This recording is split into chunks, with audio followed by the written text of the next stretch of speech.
Advocate Bhudev महानंदर अभिवादन स्वीकार करंतु आपण मन देखुछंती voice of people voice of Bahujan वर्तमान पर्यंत जदि आपण आम चैनल को सब्सक्राइब करि नहंती दयापूर्वक सब्सक्राइब करंतु। आज 2014 रु 2025 बीती गलाणी 2024 रु 2014 रु 2025 भितरे सबवेंशन स्कीम भारत रे अणागला। ए स्कीम मध्यवित्त परिवार एवं किसी रोजगार करुवा परिवार को घर देवा नारे को प्रकार भाव ठकई कला बिल्डर फाइनेंस कंपनी सरकारी बाबू एवं उच्च लेवल रो ऑफिसर मानकर साठ गाट रे को प्रकार भाव बहुत बड़ घोटाला भारत रे हेची। से घोटाला को पर्दाफाश करिसंती CJI chief justice of India. जो दिन ठारू सीजेआई एई घोटाला उपरे कार्य आरंभ कले से दिन ठारू सरकार महकामा रे हड़कम मच जाइछि। आज से विषय डिबेट करिया पय हम सहित जड़ित अछंती एडवोकेट पवित्र प्रज्ञाशील। आगे पवित्र प्रज्ञाशील आगे voice of people voice of Bahujan आपनको स्वागत करूछि। जय भीम। जय भीम। नमो बुधाय। धन्यवाद सर। 2014 रु 2025 भितरे भारत वर्ष रे सबवेंशन स्कीम अणागला। ए स्कीम रे बिल्डर फाइनेंस कंपनी एवं सरकारी बाबू माने ठिकादार माने एतद व्यतीत प्रशासन सत्तार रहितवा लोक मानकर हाथ थिबार अनुमान करा जायछि एवं सीजीआई एति उपरे एक्शन नेछंती। या विषय रे आपण कोन कहबा चाहछथि हम दर्शक मानकु? पुनि थरे समस्त को धन्यवाद।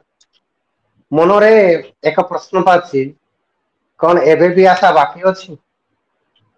जेते बेले देशर सर्वोच्च अदालत सरकार को निजे विचाई थिबा जाल रे घेरिले जानि नियो इतिहास कोहड़ लेउटोछि।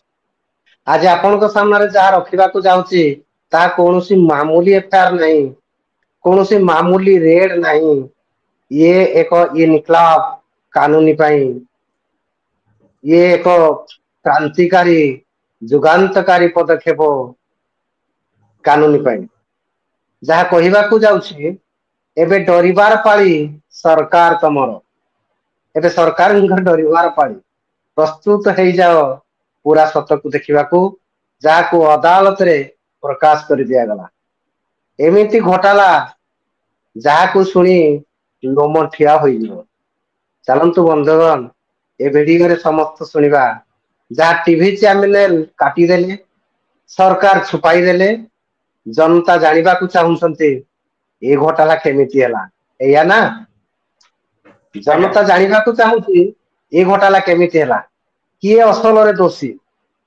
जस्टिस गोबाई जे कानून बहिरु धोड़ी झाड़ी देई धोड़ी अंजुली रे उठाई मथा ऊपर रखि दे। खबर यह कि सुप्रीम कोर्ट सीबीआई को सरकार के पछरे लगई देले, किंतु आगुर कोन होउतला सीबीआई सरकार को इशारा रे सरकार को मर्जी रे चालुतिला, किंतु आजी अदालतर डगर रे जेतेरे खबर बाहर को आसिला नीरवता छाई गला। केउटी माइक नहीं, केउटी खुशी नहीं, खाली नीरवता, खाली नीरवता। जे बहुत कहे बहुत लुचाए मने पकांतु, जे बहुत कहे जे बहुत लुचाए से आज नीरव। आमे बहुत जज देखी छंती जेते बेले सरकार को विरुद्ध रे एक्शन लेबा को हुए से माने डर रे आसी जानती, नरमी जानती, नीरवी जानती, पछे को दुई स्टेप चली आंती। किंतु गवाई साहब आज आउ किछि कले से देखंती नहीं कि काठ गड़ा किए छिड़ा से देखंती कौन सतरे दोषी दोषी देखा जाए दोष करिछि कि नहीं। आ दोषी देखिले कानून रो पाठ से पढ़े दियंती। ये गवाई साहेब, ये बीआर गवाई साहेब लोक कहती सी बाबा साहेब आंबेडकर सोचा अनुदाय आज ये फैसला रे ताकू से प्रमाणित करदेले। किसी नाराबाजी नहीं, किसी भाषण नहीं, केवल एक आदेश ଆଉ ସେ ଆଦେଶ ସରକାରଙ୍କ ଚୌକିକୁ ହଲେଇ ଦେଲା। ଆପଣ ପଚାରିବେ ସେ ପ୍ରମାଣ କଣ? ଖବର ସାମ୍ନାରେ, ଦସ୍ତାବେଜ ବି ସାମ୍ନାରେ। କଥା ଏହା କି ଫଇସଲାରେ ପାଳନ କେତେ ହେଉଛି, ସତାର କାନ୍ଥରେ ଗଭୀର କେତେ ଯାଉଛି, ଇତିହାସ ଲେଖା ଯାଉଛି। ଫର୍ଦ୍ଦ ଲେଉଟେଇବାର ବେଳ ଆସିଛି। ନବଭାରତ ଟାଇମ୍ସରେ ଏକ ଖବର ଛାପିଛି। ବାକି ଖବର ଭଳିଆ ଏ ଖବର ନାହିଁ। ଅଦାଲତ ଯେବେ ଜାଗନ୍ତି, ସରକାର ବିଚଳିତ ହେଇଯାନ୍ତି। ସୁପ୍ରିମକୋର୍ଟ ଆଦେଶରେ ସିବିଆଇ କାର୍ଯ୍ୟ ହେଉଛି। ହଁ ବନ୍ଧୁ, ଏ ଯୋଉ ରେଡ୍ କୌଣସି ଛୋଟ ରେଡ୍ ନାହିଁ। 47 ଠିକଣାରେ ରେଡ୍ ହେଇଛି। ଏକା ସାଙ୍ଗେ ଛାପା ମାରା ଯାଇଛି। 22 ଏଫଆଇଆର ହେଇଛି। ଇଏ ଖାଲି ସଂଖ୍ୟା ନାହିଁ ବନ୍ଧୁ, ଇଏ ଏଇ ଚେହେରାରେ ଚାପୁଡା। ଆଖି ବନ୍ଦ କରି କହନ୍ତି ସବୁ ଚେଙ୍ଗା ଅଛି। ଯିଏ କହନ୍ତି ସବୁ ଚେଙ୍ଗା ଅଛି, ତାଙ୍କ ଗାଲରେ ଇଏ ଶକ୍ତ ଚାପୁଡା। କିନ୍ତୁ ବାସ୍ତବରେ କିଛି ଚେଙ୍ଗା ନାହିଁ। ଦିଲ୍ଲୀ ଏନସିଆର ବିଲ୍ଡର ଏବଂ ଦିଲ୍ଲୀ ଏନସିଆର ବିଲ୍ଡର ଏବଂ ବିଭାଗୀୟ ସଂସ୍ଥାନ ମିଶିକରି ଏକ ସଙ୍ଗେ ଏମିତି ଖେଳ ଖେଳିଲେ, ଯେଉଁଥିରେ ହଜାର ହଜାର ଗୃହ ଖରିଦ ବାଲାକୁ ଠକାଗଲା। ମାନେ ଯେଉଁ ଲୋକ ଜୀବନ ବ୍ୟାପୀ ରୋଜଗାର କରି ସ୍ୱପ୍ନ ଦେଖନ୍ତି ଘର ଖଣ୍ଡେ କିଣିବାକୁ, ତାକୁ ଚୁପଚାପ ଲୁଟା ଯାଉଥିଲା। ଏସବୁ ସରକାରଙ୍କ ନାକ ତଳେ ଏବଂ ସରକାରଙ୍କର ଇଚ୍ଛାରେ ହେଉଥିଲା। ଯେତେବେଳେ ଜଷ୍ଟିସ ବୋବାଇକୁ ଜଣା ପଡିଲା ପ୍ରତ୍ୟେକ ନ୍ୟାୟପ୍ରିୟ ନାଗରିକ ଯାହା କରେ, ଜଷ୍ଟିସ ଗୋବାଇ ସେଇଆ କଲେ। ସିବିଆଇ କୁ ତୁରନ୍ତ ଆଦେଶ ଦିଆଗଲା, ଶୁରୁ ହେଇଗଲା କାରବାଇ। ସରକାରଙ୍କ ନିଦ ଉଡିଗଲା। ସବଭେନ୍ସନ ସ୍କିମ ଘୋଟାଲା ନାମ ଯେତିକି ଭଲ ଲାଗେ, କାମ ସେତିକି ଖରାପ ବାହାରେ। କୋଟି କୋଟି ଟଙ୍କାର ଘୋଟାଲା, ଜନତାଙ୍କ ସହିତ ବିଶ୍ୱାସଘାତ, ଠିକ ଏକ ଷଡଯନ୍ତ୍ର ପରି ଲାଗିଲା। ଯେ ପର୍ଯ୍ୟନ୍ତ ଅଦାଲତ ନ କହିଛି, କିନ୍ତୁ ସେ ପର୍ଯ୍ୟନ୍ତ ଘୋଟାଲା ଚାଲିଥିଲା। ସରକାରଙ୍କର ଜାଣତରେ ହେଉଥିଲା, କିନ୍ତୁ ଏବେ ଅଦାଲତ କହିଛି। ଆଦେଶ ଦେଲେ ସିବିଆଇ କୁ କି ରେଡ ମାର, ଯାଅ ଗିରଫ କର। କାହାକୁ ଦେଖ ନାହିଁ କି ସେ କେଉଁ ଚୌକିରେ ବସିଛି। ସରକାର ଆସିବେ ଆଉ ଯିବେ, ସରକାର କେତେ ଆସିବେ କେତେ ଯିବେ, କିନ୍ତୁ ଇତିହାସ ତାର ଲେଖାଯାଏ। ଇତିହାସ ସେଇ ଲୋକର ଲେଖାଯାଏ, ଯିଏ ନିଜର ଫଇସଲାକୁ ବିଧି ବ୍ୟବସ୍ଥାରେ ଛାଡିଦିଏ। ଆଜି ଯାହା ହେଲା, ଆଗାମୀ ଦିନ ପାଇଁ ମିସାଲ ବନି ଯାଇପାରିବ। ଯଦି ଏ କାମ ପୁରା ଇମାନଦାରିରେ ପୁରା କରାଯିବ। କାହିଁକି ନା ପ୍ରଶ୍ନ ବାକି ଅଛି। ଇଏ ରେଡ ଏଫଆଇଆର ଆରପି ପାଖରେ ପହଞ୍ଚିବ, କଣ କଣ ସବୁ ଠିକ ପରଦା ତଳକୁ ଚାଲିଯିବ? ଆପଣଙ୍କୁ ନିର୍ଣ୍ଣୟ ନେବାକୁ ପଡିବ। ଲୋକତନ୍ତ୍ରରେ ଅଦାଲତ ଯେତେବେଳେ ତାକତବର ହୁଏ, ସେତେବେଳେ ଜନତା ସତକୁ ଚିହ୍ନି ପାରନ୍ତି। ଶୁଣନ୍ତୁ ଏ ପ୍ରଶ୍ନକୁ।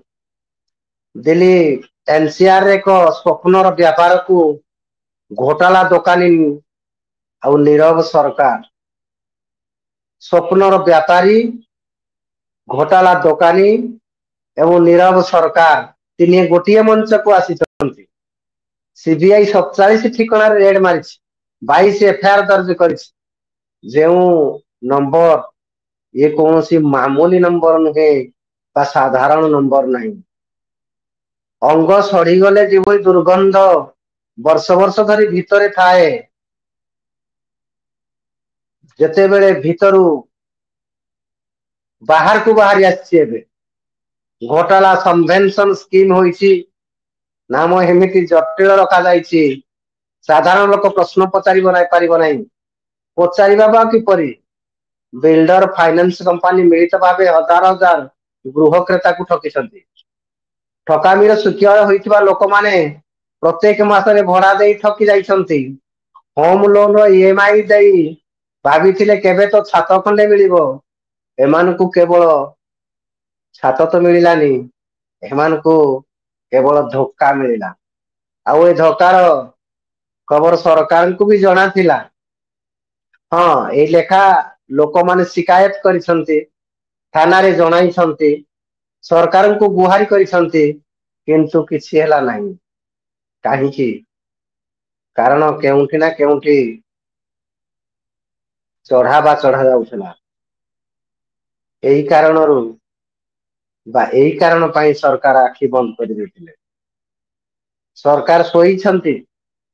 ଯେତେବେଳେ ସରକାର ଶୋଇ ରହନ୍ତି, ସେତେବେଳେ ଅଦାଲତ ଜାଗି ଉଠନ୍ତି। ସୁପ୍ରିମକୋର୍ଟ ଆଦେଶ ଦେଲେ, ସିବିଆଇ ଛାପା ମାରିଲା, ସୁରୁ କରିଦେଲା କାରବାଇ, ଛାନବେନ, କିନ୍ତୁ ପ୍ରଶ୍ନ ଛାପା ମାରିବା କଥା ନାହିଁ। ପ୍ରଶ୍ନ ଏତେ ବର୍ଷ ଏ ଘୋଟାଲା ସରକାରଙ୍କ ନାକ ତଳେ ଚାଲି ଆସୁଥିଲା, କିନ୍ତୁ କେହି କାହିଁକି କିଛି କହିଲେ ନାହିଁ। ବିଲ୍ଡର, ବିତ୍ତୀୟ ସଂସ୍ଥା ବା ଫାଇନାନ୍ସ ସେକ୍ଟର ଗଠବନ୍ଧନରେ କେହି କେହି ରାଜନେତା ସାମିଲ ହୋଇଥିଲେ, ଯାହା ନାମର ଏଫଆଇଆର ହୋଇଥିଲା। ତେଣୁ ସରକାର କୌଣସି ପ୍ରକାର ପଦକ୍ଷେପ ନେଉନଥିଲା। ଠିକ ଅଛି, ଯାହା ନାଁରେ ଏଫଆଇଆର ହେଲା, ଯେଉଁ ବିତ୍ତୀୟ ସଂସ୍ଥା, ଯେଉଁ ବିଲ୍ଡର ଏବଂ ଯୋଉ ରାଜନେତା ମାନେ ଏଥିରେ ସାମିଲ ଅଛନ୍ତି, ସେମାନଙ୍କ ନାଁରେ ତ ଏଫଆଇଆର ହେଲା, ସେମାନଙ୍କୁ ତ ସଜା ମିଳିବ, କିନ୍ତୁ ରାଜନେତା ମାନଙ୍କୁ? କି ସେମାନେ ଆଗାମୀ ନିର୍ବାଚନ ମଞ୍ଚରେ ଚାନ୍ଦା ଦେଇ ସମ୍ମାନ ପାଇବେ? ଯଦି ସୁପ୍ରିମକୋର୍ଟ ହସ୍ତକ୍ଷେପ କରିନଥାନ୍ତା, ଏ ଘୋଟାଲା ଏମିତି ଚାଲିଥାନ୍ତା। ପ୍ରଶ୍ନ ଜନତାଙ୍କର, କିନ୍ତୁ ଜବାବ ଅଦାଲତରୁ ମିଳୁଛି। ପ୍ରଶ୍ନ ଜନତାଙ୍କର, କିନ୍ତୁ ଜବାବ ଅଦାଲତରୁ ମିଳୁଛି। ଦେଖିବାକୁ ଅଛି ସରକାର କଣ ଜବାବ ଦେଉଛନ୍ତି। ନା ପ୍ରତ୍ୟେକ ଥର ଭଳି ଇଏ ବି ନିରବି ଯିବେ? ଶେଷରେ ସୁପ୍ରିମକୋର୍ଟ ନିଜେ ଆକ୍ସନ ନେବାକୁ ପଡିଲା। ହଁ, ସରକାର ଆକ୍ସନ ନେଲେ ନାହିଁ ନା। ଅଭିଯୋଗ ହେଉଥିଲା, ଲୋକ ଇଆଡେ ସିଆଡେ ଦୌଡୁଥିଲେ। ସରକାର ଚୁପ ରହିଥିଲେ। ସୁପ୍ରିମକୋର୍ଟ ଏହା କଲେ କି କୌଣସି ଲୋକତନ୍ତ୍ରରେ ଯାହା ଆଶା କରାଯାଏ, ତା ବଡ ଖତରନାକ ଆକ୍ସନ। ଶୁଣନ୍ତୁ ଖବର, ଦିଲ୍ଲୀ, ନୋଇଡା, ଗାଜିଆବାଦ ସବୁ ଜାଗାରେ ସିବିଆଇ ରେଡ ମାରିଛି। ଏ ରେଡ କୌଣସି ଔପଚାରିକ ନାହିଁ। ଆପତ୍ତିଜନକ ଦସ୍ତାବିଜ, ଡିଜିଟାଲ ଏଭିଡେନ୍ସ ସବୁ ଜବତ କରିଛି। ସୁପ୍ରିମକୋର୍ଟ ପରିଷ୍କାର କହିଦେଲେ, ବିଲ୍ଡର୍ସ ଏବଂ ବିତ୍ତୀୟ କମ୍ପାନୀ ମଧ୍ୟରେ ଚୁକ୍ତି ଅଛି। ମିଳିତ ହୋଇ ଏକ ଜାଲ ବିଛା ଗଲା। ସନଭେନସନ ସ୍କିମ ନାମରେ ଜାଲ ବୁଣାଗଲା। ନାମରେ ସ୍କିମ୍, କାମରେ ସ୍କାମ। ଏମାନଙ୍କୁ ଇଏମଆଇ ଫ୍ରି ଘରର ସ୍ୱପ୍ନ ଦେଖାଗଲା ଏବଂ ସେମାନଙ୍କୁ କର୍ଜ ଏବଂ କୋର୍ଟ କଚେରୀର ଗ୍ରାହକ ବନେଇ ଦିଆଗଲା। ଏବେ ପ୍ରଶ୍ନ ଉଠେ, ଏ ଘୋଟାଲା ସରକାରଙ୍କୁ ଜଣାଥିଲା କି ନାହିଁ? ସରକାରଙ୍କୁ ସବୁ ଜଣା ଥିଲା, କିନ୍ତୁ ଚୁପ୍ ଥିଲେ। କେଉଁଠି ନା କେଉଁଠି ଭେଟି ମିଳୁଥିଲା, ମୋଟା ରକମର ଚଢାବା ମିଳୁଥିଲା। ଦସ୍ତାବିଜ କିଏ ବନଉଥିଲା? ଖବରରେ ଲେଖା ଅଛି ବା ଖବରରେ ଲେଖା ଯାଇଛି, ଏ ଘଟଣା 2014 ମସିହା ପାଖାପାଖିରୁ ଆରମ୍ଭ ହୋଇଛି। ହଜାର ଖରିଦାର ଡିଫଲ୍ଟ ହେଇଗଲେ। 2014 ରୁ 2025 ମଧ୍ୟରେ ବହୁତ ଖରିଦାର ଡିଫଲ୍ଟର ହେଇଗଲେ। କେତେକଙ୍କର ବିବାହ ଭାଙ୍ଗିଗଲା, କେତେକଙ୍କର ନୌକରି ଚାଲିଗଲା, କେତେକ ଆତ୍ମହତ୍ୟା କରିଦେଲେ। କିନ୍ତୁ କଣ ହେଲା, ଦେବାଳିଆ ହେଇଗଲେ କିଏ? ବିଲ୍ଡର୍ସ ଦେବାଳିଆ ହେଇଗଲେ। ଶୁଣନ୍ତୁ ଖବର, କଣ କୁହେ? ଗୌତମ ବୁଦ୍ଧ ନଗର, ଏନସିଆର ଯୋଉ 40 ପରିଯୋଜନାରେ ହଜାରରୁ ଉର୍ଦ୍ଧ୍ବ ଖରିଦାର ଫସିଛନ୍ତି। ନୋଇଡାରେ ଯୋଉ ସ୍ପୋର୍ଟସ ସିଟି ଘୋଟାଲା ହେଲା, ତାର ମଧ୍ୟ ସିବିଆଇ ଯାଞ୍ଚ କରୁଛି। ନାମ ଦିଆଗଲା ସବଭେନସନ ସ୍କିମ। ଆଉ ଏ ସ୍କିମ ଆଉ ଏକ ସ୍ୱପ୍ନ, ଆଉ ଏକ ଧୋକା। ବିଲ୍ଡର୍ସ, ବ୍ୟାଙ୍କ ଅଧିକାରୀ, ଫାଇନାନ୍ସ କମ୍ପାନୀ ସମସ୍ତେ ମିଶି ଏକ ଜାଲ ବିଛେଇଲେ। ଘର ମିଳିଲା ନାହିଁ, ସବୁ ଫସି ଯାଇଥିବା ଲୋକ ମିଳିଲେ। ସବୁଠାରୁ ବଡ ପ୍ରଶ୍ନ, ଏ ଘୋଟାଲା ସରକାରଙ୍କର ବିନା ନଲେଜରେ ହେଉଥିଲା? ଯଦି ଏତେ ବର୍ଷ ଅଭିଯୋଗ ଆସୁଥିଲା, ସରକାର ଚୁପ୍ କାହିଁକି ରହୁଥିଲେ? ତେଣୁ ନିଶ୍ଚିନ୍ତ ସରକାର ଚୁପ୍ ରହୁଥିଲେ ମାନେ ଅଭିଯୋଗ ସତ୍ତ୍ୱେ ସରକାରଙ୍କର ନଲେଜରେ ହିଁ ଥିଲା। ଘଟଣା ବଢିଗଲା, ସୁପ୍ରିମକୋର୍ଟ ସିବିଆଇ କୁ ପଠାଇବାକୁ ପଡିଲା। ବନ୍ଧୁଗଣ, ଏବେ କେବଳ ଘୋଟାଲା କାହାଣୀ ନାହିଁ, ये पूरा सिस्टम रो पोल खोलिला, ये पूरा सिस्टम रो पोल खोलिला वाला रिपोर्ट। बंधुगण केवल एक रेड कहानी नहीं, ये सिस्टम आईना साधारण लोकन को बिका गला, लुटा गला, शेषरे अदालतर जिम्मारे छाड़ीदेला। लोक अदालतर चक्कर काटिबे, केबे न्याय हबो, तांकर अर्जित संपत्ति बिल्डर एवं फाइनेंस कंपनी के देइतिबा टंका फेरी पाइबो। तेणु एमानकु अदालतर जिम्मारे छाड़ी दिया गला। आज जो सुप्रीम कोर्ट आवाज उठाइला, आमके भूलिबा कथा नहीं, आवाज आम पाई उठिछि, सेई हजार परिवार पाई उठिछि, सेई हजार परिवार पाई जो माने वर्ष वर्ष धरी भड़ा दे आसुतिले, ईएमआई गुलामी रे बांधी होई जाइतिले। प्रश्न ये नहीं सीबीआई केते रेड मारिला, प्रश्न यह प्रकृत रे न्याय हेबो। बिल्डर्स नेता अवश्य से माने जेल जीवे, घोटालार असल मास्टरमाइंड ये एक स्काम होई थांता, ये एक स्काम होई आसंता हेडलाइन रे दबी जीव नहीं तो। बंधुगण ये मौका जागिबार, ये मौका कहिबार मने रखंतु, लोक अदालत रे नहीं, मने रखंतु लोकतंत्र अदालत रे नहीं, जनतांकर आखिरे बंची रहे।